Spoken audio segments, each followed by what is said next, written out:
Good morning friends. हम लोग acid base and salt chapter पढ़ रहे हैं। तो उस चैप्टर में आज 11वां लेक्चर होगा और आज हम लोग फिर से पढ़ेंगे सब important theory for acid and base के, एसिड और बेस के लिए इम्पोर्टेंट थ्योरी। तो फ्रेंड्स, हम लोग पिछले क्लास में आर्हेनियस थ्योरी पढ़े थे। आर्हेनियस, साइंटिस्ट आर्हेनियस के अनुसार एसिड और बेस को डिफाइन किया गया था।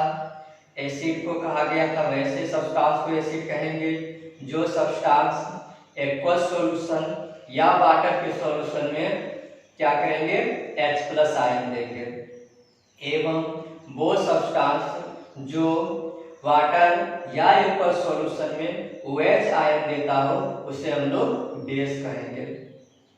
उनके बाद हम उनके एप्लीकेशन देखे, उनके डिसएडवांटेज देखे। डिसएडवांटेज में हम लोग क्या देखे कि एसिड और बेस सब्सटेंस का जो हम लोग डिस्क्राइब कर पाते हैं वो सिर्फ और सिर्फ एक्वस सॉल्यूशन और वाटर सॉल्यूशन में ही हम लोग देख पाते हैं। किसी और प्रोसेस में, किसी और रिएक्शन में हम लोग ये पता नहीं कर पाते हैं कि वहाँ पे एसिड कौन सा सब्सटेंस होगा और बेस सब्सटेंस कौन सा होगा। ये उनका डिसएडवांटेज था।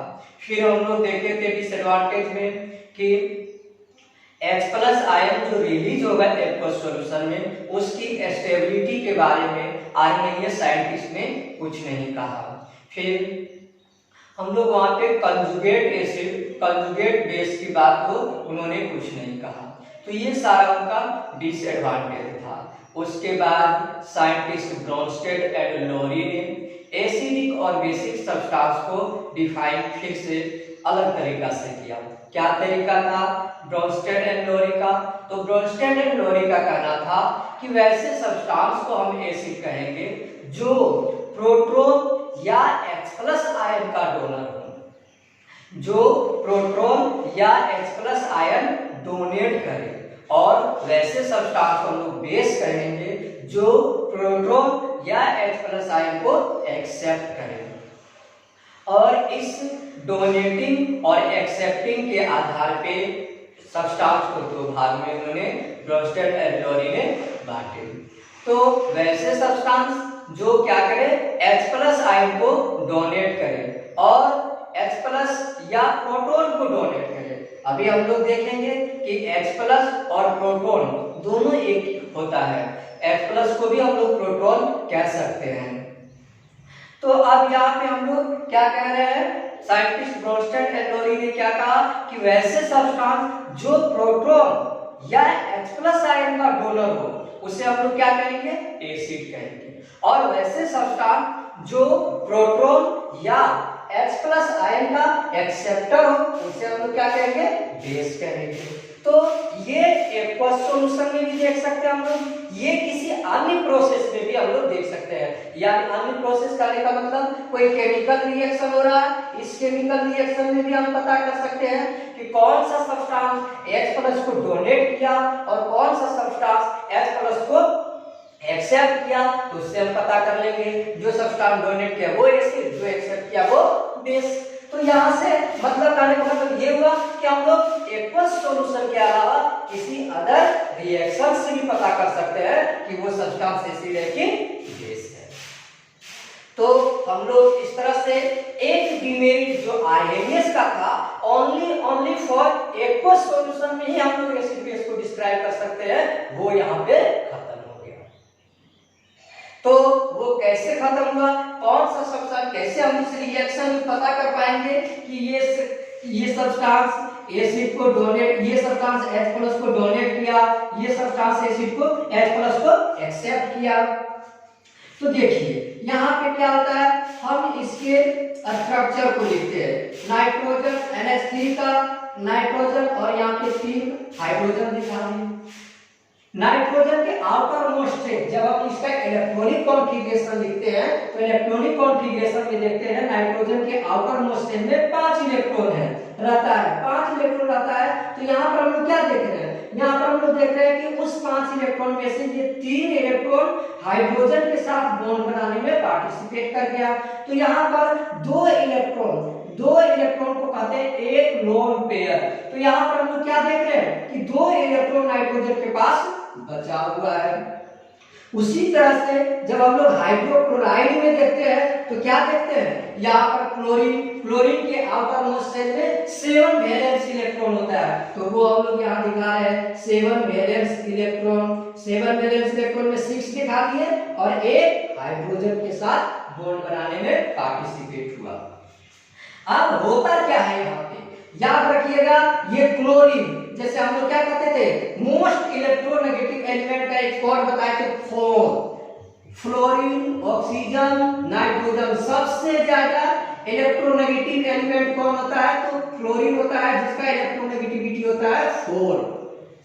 उसी तरह से इस क्लोरीन का इलेक्ट्रोनेगेटिविटी होता है 3.5 और हाइड्रोजन का इलेक्ट्रोनेगेटिविटी लगभग 2.5 या 2 होता है।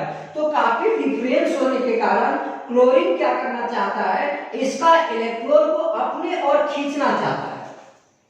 हायर इलेक्ट्रोनेगेटिविटी कहने का मतलब जिसका इलेक्ट्रोनेगेटिविटी जितना ज्यादा होगा वो किसी को अपने ओर उतना ज्यादा अट्रैक्ट करेगा। तो यहाँ पे क्लोरीन का इलेक्ट्रोनेगेटिविटी हम लोग क्या देख रहे हैं, 3.5 देख रहे हैं। तो ये क्लोरीन क्या चाहेगा कि इस हाइड्रोजन के इलेक्ट्रॉन को अपने ओर खींच ले, अपने ओर अट्रैक्ट कर ले। तो इसका इलेक्ट्रॉन को ये अपने ओर अट्रैक्ट करना चाहता है। जैसे ही इलेक्ट्रॉन को अपने ओर अट्रैक्ट करेगा तो इसमें क्या होगा, इसमें से हाइड्रोजन के पास एक ही इलेक्ट्रॉन आता है। हाइड्रोजन के पास क्या रहता है, एक प्रोटॉन और एक इलेक्ट्रॉन रहता है। हाइड्रोजन नॉर्मल हाइड्रोजन के पास न्यूट्रॉन नहीं रहता है। तो यहाँ पर हम क्या देखें, ये इसका इलेक्ट्रॉन हाइड्रोजन के इलेक्ट्रॉन जब अपने ओर खींच लेगा तो इस पे चार्ज क्या आ जाएगा, H+ चार्ज आ जाएगा। कहने का मतलब ये टूट जाएगा H+ में और Cl- में। कैसे टूटा, क्लोरीन का इलेक्ट्रोनेगेटिविटी बहुत अधिक होने के कारण क्लोरीन चाहेगा कि हाइड्रोजन का इलेक्ट्रॉन हम अपने ओर खींच ले, और अपनी ओर खींच लेने के कारण क्लोरीन पर एक इलेक्ट्रॉन बाहर से आ जाता है, इसीलिए इस पर एक नेगेटिव चार्ज आ जाता है। अब हाइड्रोजन का जो एक इलेक्ट्रॉन था वो क्लोरीन के पास आ गया, तो इसके पास क्या हो गया, पॉजिटिव चार्ज हो गया। पॉजिटिव चार्ज हो गया तो नाइट्रोजन के पास, अब यहाँ पर क्या देख रहे हैं, नाइट्रोजन के पास एक लोन पेयर इलेक्ट्रॉन बचा हुआ है, यानी 2 इलेक्ट्रॉन बचा हुआ है। हाइड्रोजन को 2 इलेक्ट्रॉन चाहिए। हाइड्रोजन का कॉन्फ़िगरेशन देखिएगा तो होता है 1s2, s में चाहिए 2 इलेक्ट्रॉन, यानी जब इसको 2 इलेक्ट्रॉन मिल जाएगा तो इसका कॉन्फ़िगरेशन फुलफिल हो जाएगा। तो ये लोन पेयर क्या होता है, ये लोन पेयर हाइड्रोजन को अपने ओर अटैक करना चाहता है, यानी कहेंगे कि नाइट्रोजन अपना लोन पेयर दे करके हाइड्रोजन को अपने ओर एक्सेप्ट कर रहा है। तो यहाँ पर क्या हो गया, अब यहाँ पर देखिए ये नाइट्रोजन अपने और हाइड्रोजन को एक्सेप्ट करके 4 बॉन्ड बना लिया। यहाँ पे हाइड्रोजन जब कोई लोन पेयर देके किसी के साथ बॉन्ड बनाता है तो उसको हम लोग बोलते हैं कोऑर्डिनेट बॉन्ड। तो यहाँ पर हाइड्रोजन कोऑर्डिनेट बॉन्ड बना लिया और जो लोन पेयर देता है उस पे चार्ज आ जाता है प्लस। तो हम लोग एक तरह से देख रहे हैं, यहाँ पर नाइट्रोजन 4 हाइड्रोजन से जुड़ गया और इस पर क्या गया, प्लस चार्ज आ गया, और यहाँ पर Cl- हो गया। तो देखिए यही नाइट्रोजन यहाँ पर क्या लिखा गया, NH4+, चारों हाइड्रोजन मिलके तीनों चारों हो गया, 4 हाइड्रोजन हो गया और इस पर चार्ज क्या आ गया, प्लस, तो NH4+, और यहाँ पर क्या आ जाएगा Cl-। तो इस प्रोसेस में हुआ क्या, इस प्रोसेस में हुआ HCl जो है अपना H+ आयन को अमोनियम को क्या किया, डोनेट कर दिया, और या कहेंगे अमोनिया जो है NH3 इसके H+ आयन को एक्सेप्ट कर लिया। तो जो डोनर जो H+ आयन को डोनेट करेगा उसे हम लोग क्या कहेंगे, एसिड। ये एसिड जो H+ आयन को एक्सेप्ट करेगा किसके अनुसार, साइंटिस्ट ब्रोंस्टेड एंड लोरी के अनुसार, जो H+ आयन को एक्सेप्ट करेगा उसे हम लोग क्या कहेंगे, बेस। तो यहां पर क्या हो गया, ये हो गया HCl हो गया एसिड और NH3 हो गया बेस। इस तरह से हम लोग पहचान लेंगे। अभी हम लोग देखेंगे फिर कंजुगेट एसिड और कंजुगेट बेस की बात। पहले हम लोग फिर इसी रिएक्शन में देखते हैं कि कौन एसिड होगा कौन बेस होगा। फिर यहाँ पर देखिए HCl हो गया, यहाँ पर देखिए ऑक्सीजन, ये अपने दो हाइड्रोजन के साथ ऑक्सीजन के आउटरमोस्ट शेल में कितना 6 इलेक्ट्रॉन होने के कारण यहाँ पर देखिए 6 इलेक्ट्रॉन हो गया। 6 इलेक्ट्रॉन होने से 2 इलेक्ट्रॉन इसका क्या हो गया बॉन्ड बनाने में भाग ले लिया और यहाँ पे 4 बच गया, यानी 2 लोन पेयर इसके पास बच गया। फिर उसी तरह से यहाँ देखिए क्लोरीन और हाइड्रोजन। क्लोरीन क्या है, पिछला बार भी कहे मोस्ट इलेक्ट्रोनेगेटिव होने के कारण क्लोरीन का इलेक्ट्रोनेगेटिविटी 3.5 और यहाँ पे हाइड्रोजन का 2 या 2.5 होने के कारण डिफरेंस क्या हो जाता है ज्यादा हो जाता है। इसलिए ये क्या करेगा हाइड्रोजन के इलेक्ट्रॉन को अपने ओर खींचना चाहेगा। हाइड्रोजन के इलेक्ट्रॉन को अपने ओर जब खींचना चाहेगा तो हाइड्रोजन पर क्या आ जाएगा प्लस H प्लस और ये क्या हो जाएगा Cl माइनस।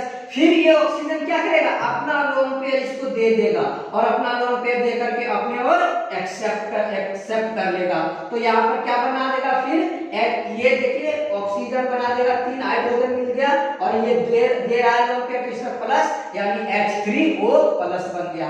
तो इस तरह से इसमें भी क्या हुआ है HCl क्या किया अपना H प्लस आयन डोनेट कर दिया वाटर मॉलिक्यूल्स को, या कहेंगे वाटर मॉलिक्यूल क्या किया इससे H प्लस आयन एक्सेप्ट कर लिया। तो इस आधार पर देखिए यहाँ पर HCl क्या हो गया एसिड हो गया और वाटर क्या हो गया बेस हो गया। अभी आप कंफ्यूजन में ना पड़े कर रहे हैं आप वाटर को बेस जबकि वाटर न्यूट्रल होता है, कंफ्यूजन में ना पड़े। तो अभी फिर हम लोग देखेंगे यहाँ पर इसके एडवांटेज में कि इसी में पता चलता है, इसी थ्योरी के आधार पे पता चलता है कि वाटर जो है एसिडिक नेचर भी शो करता है और बेसिक नेचर भी शो करता है। यहाँ पे भी कंफ्यूजन में नहीं पड़ना है। इस थ्योरी के अनुसार यहाँ पर HCl एसिड हो गया और वाटर क्या हो गया बेस हो गया। आप ये रिएक्शन देख लिए। इसी तरह से हम एक और रिएक्शन आपको दिखाते हैं जस्ट जिसमें वाटर अब एज ए एसिड के रूप में काम कर जाएगा। ये आप लोग लिख लेंगे, फिर अभी हम इसको मिटा दे रहे हैं।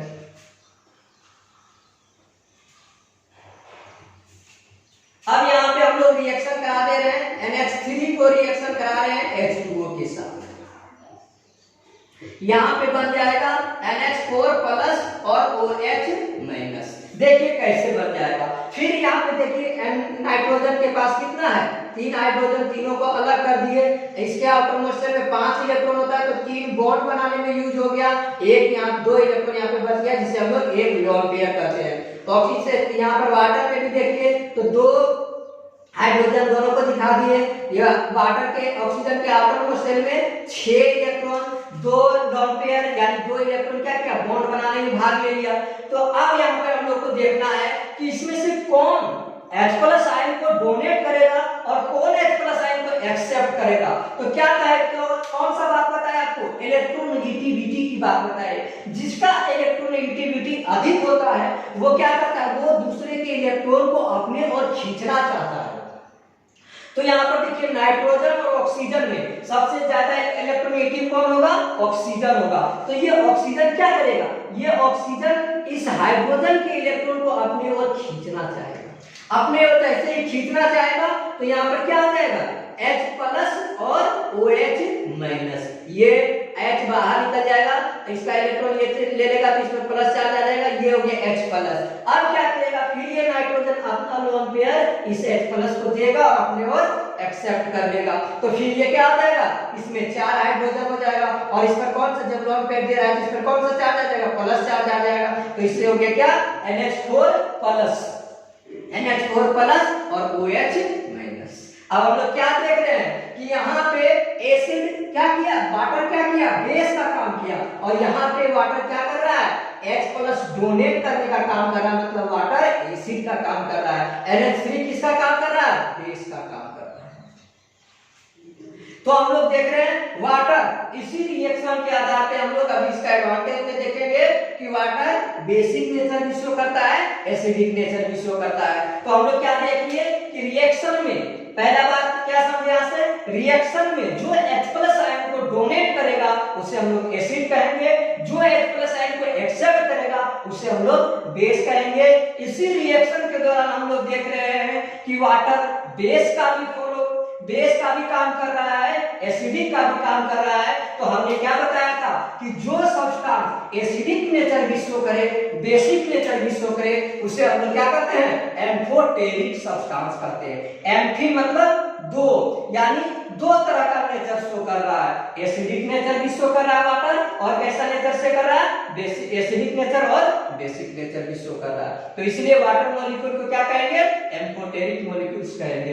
तो ब्रोंस्टेड के अनुसार हम लोग एसिड और बेस को पहचानना सीख गए। इसके डिसएडवांटेज में पहला बात क्या सीखे, नेचर ऑफ वाटर का पता चला कि वाटर जो है according to this concept water nature in क्या होता है, concept nature of water is acidic and basic both, that is water is called क्या, एम्फोटेरिक। उसके बाद दूसरा में क्या करता है, दो रिएक्शन में इस रिएक्शन में क्या होता है, पहले हम लोग क्या पढ़े थे, हम लोग पढ़े थे कि जब एसिड बेस के साथ रिएक्शन करता है तो सॉल्ट और वाटर बनाता है। चूंकि वाटर बनाता है इसलिए इस रिएक्शन को हम लोग क्या कहते थे, न्यूट्रलाइजेशन रिएक्शन कहते थे।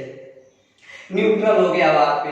तो अब लेकिन फिर यहाँ पे एसिड और बेस रिएक्शन कर रहा है, तो ना वाटर तो इसमें नहीं बन रहा है, सॉल्ट भी इसमें नहीं बन रहा है, तो क्या हो रहा है, ये भी रिएक्शन क्या कहलाएगा, न्यूट्रलाइजेशन रिएक्शन कहलाएगा, क्योंकि एसिड बेस के साथ रिएक्शन को हम क्या कहते हैं, न्यूट्रलाइजेशन।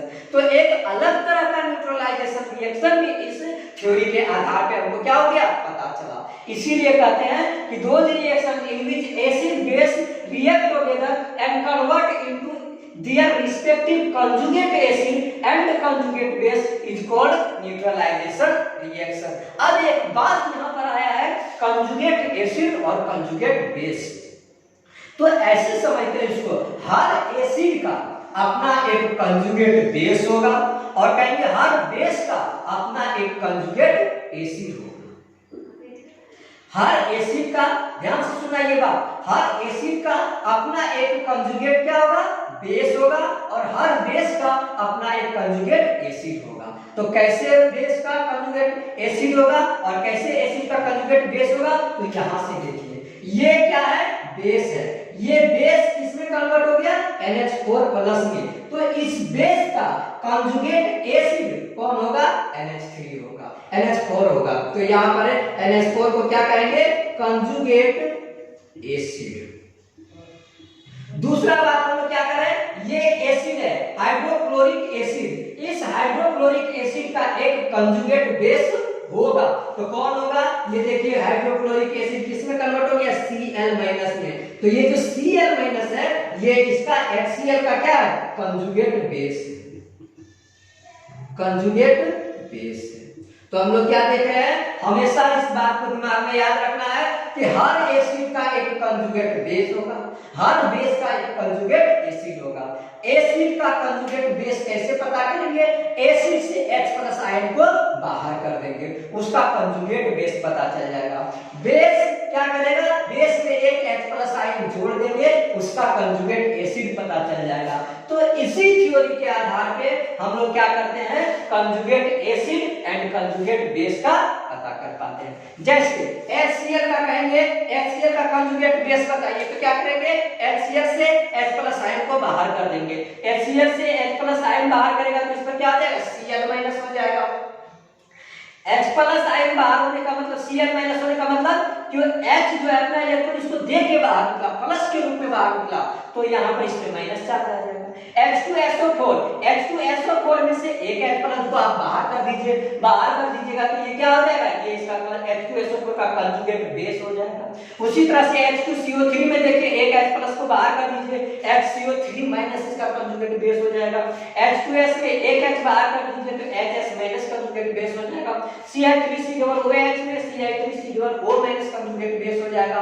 उसी तरह से बेस का जब हमको निकालना है कंजुगेट एसिड, तो क्या करेंगे, उसमें एक H+ जोड़ देंगे। जैसे कहने का मतलब यहाँ पर NH3 क्या है, बेसिक नेचर शो करता है, इसमें हम एक H+ क्या करेंगे, जोड़ देंगे, जोड़ दिए तो ये हो जाएगा क्या, NH4+। तो ये हो गया क्या, कंजुगेट बेस, ये कंजुगेट एसिड हो गया। Ca कंजुगेट एसिड, NH3 का कंजुगेट एसिड NH4+। तो कंजुगेट, अगर कंजुगेट एसिड निकालना हो तो बेस में एक H+ जोड़ दीजिए, और अगर आपको कंजुगेट बेस निकालना हो तो एसिड में एक H+ को बाहर निकाल लीजिए। इससे कंजुगेट एसिड और कंजुगेट बेस पता चल जाएगा।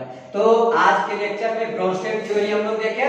ब्रोंस्टेड थ्योरी से देख लिए वाटर का नेचर पता चला इसमें, और एक अलग तरह की न्यूट्रलाइजेशन रिएक्शन कोई पता चला।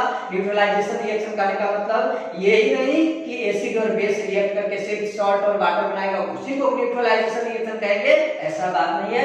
यहाँ पर एसिड और बेस रिएक्ट करके एक क्या बनाया, HCl का कंजुगेट बेस कौन है, Cl-, NH3 का कंजुगेट एसिड कौन है, NH4+। यानी HCl बेस में रिएक्ट करके ये रिस्पेक्टिव में कंजुगेट एसिड और बेस बनाता है, तो ये भी रिएक्शन क्या कहलाएगा, न्यूट्रलाइजेशन रिएक्शन कहलाएगा। तो हम फिर नेक्स्ट लेक्चर में हम लोग देखेंगे एक लास्ट थ्योरी बचा हुआ है, Lewis theory. Lewis theory for acid and base, ये हम लोग नेक्स्ट लेक्चर में देखेंगे। तो सारा थ्योरी, तीनों थ्योरी क्या हो जाएगा, खत्म हो जाएगा। अब इसके आधार पे हम लोग कुछ होमवर्क भी बनाएंगे नेक्स्ट क्लास में।